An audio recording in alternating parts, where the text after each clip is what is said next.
I am right now in Book of Job, but I want to be in the Book of Proverbs, and that's after Psalms. There you go.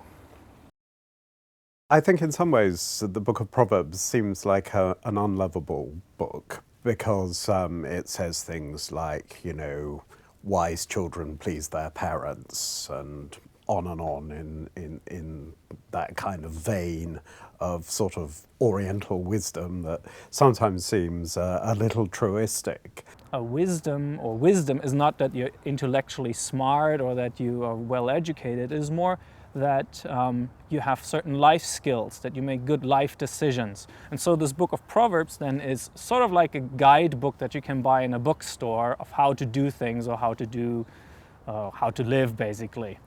An interesting book in terms of its overall form and structure. First 9 chapters of the book contain what are in fact long discourses where a parent is portrayed as addressing a child, instructing the child in the ways of wisdom. And he gives him all these instructions about the things he should do or shouldn't do. And it's rather down to earth. It's sort of like, don't hang out with thugs, stay away from booze, stay away from bad girls, work hard, keep your tongue, that sort of stuff. And because of that, it has been, lots of people still read, and it has been read as sort of like a guidebook for life. And lots of people still use it that way today, that they just find guidelines for their life and the way they conduct themselves. And we really need to understand something about the concept of wisdom in the Old Testament to understand what's going on here. Wisdom really means knowing how to manage. That is, knowing how to deal with situations, knowing how to cope with situations, not just in the sense of muddling through, but in the sense of being able to deal with them effectively.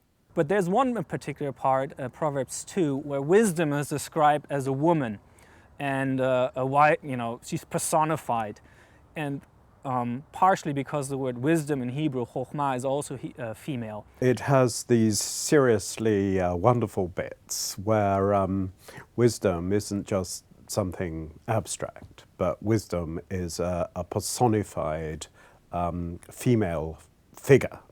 Another way in which possibly one might say the book doesn't speak to us now is that this is obviously directed at young men. This is wisdom for young men, and one of the things they're supposed to do is avoid bad women. But what I find rather charming is the way in which wisdom is seen as the good woman whom they should seek out. Now, of course, societies all over the world, ancient and modern, have collections of proverbial wisdom. Think of all the proverbs we have in English, for instance. Too many cooks spoil the broth. Many hands make light work. Sometimes proverbs, as in those 2 cases, can be contradictory. You just draw on whichever proverb is needed in the situation you happen to be in. And what a proverb is doing is expressing in a very brief, pithy form some kind of observed facet of human experience. And lots of times people actually will pick these really odd ones out to make a religious or a pious joke. So I read you one. As a ring of gold in a swine's snout, so is a beautiful woman who lacks discretion.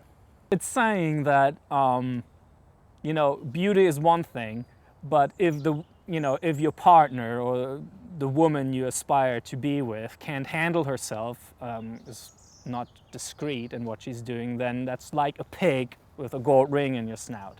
So it gives you sometimes these funny metaphors and word pictures. Well, wisdom has built her house, she has hewn her 7 pillars, she has slaughtered her animals, she has mixed her wine, she has also set her table. She has sent out her servant girls, she calls from the highest places in the town. You that are simple, turn in here. To those without sense, she says, come, eat of my bread and drink of the wine I have mixed. Lay aside immaturity and live and walk in the way of insight. What's happening in the biblical book of Proverbs is that there are many different kinds of observation about human life. The book of Proverbs, in terms of its basic understanding of wisdom, believes ultimately that this wisdom, this ability to cope with life, to handle life in the best and fullest and richest way possible, the book of Proverbs in its finished form certainly believes that is a gift from God, that wisdom is a gift from God. Unlike the bad woman, the good woman, wisdom, has been there since the very foundation of the world. This is the most remarkable thing that the book tells us, that wisdom was the first created of God's works. Wisdom was rejoicing with God right from the outset. And when we put this together with other things that the Hebrew scriptures tell us about wisdom, it seems that wisdom is both, as it were, a kind of sort of mysterious female essence of God, and something that God creates. That wisdom is somehow a link between the uncreated and the created. Another very interesting part, or interesting section of Proverbs, is the very end, in which is described what a good woman is, or a woman you should seek to be with. In a sense, what you should look for in a life partner. And that is actually quite surprising, because you wouldn't expect that sort of thing in the Bible, the way this woman is described. Clearly she's somebody who arranges her household well, in a beautiful fashion. And I think it's about kind of the disposition of life in the city, and about living harmoniously. She's in fact described as an entrepreneur, as somebody who's working, as somebody who's strong, and who has in a sense workers, who has a small business going, and who is involved in charity. From chapter 10 onwards, the form of the material changes, and the rest of the book, right through to its concluding chapter 31, consists of various collections of the individual brief proverbial statements, proverbial sayings of the kind that, again, we would be familiar with in modern society.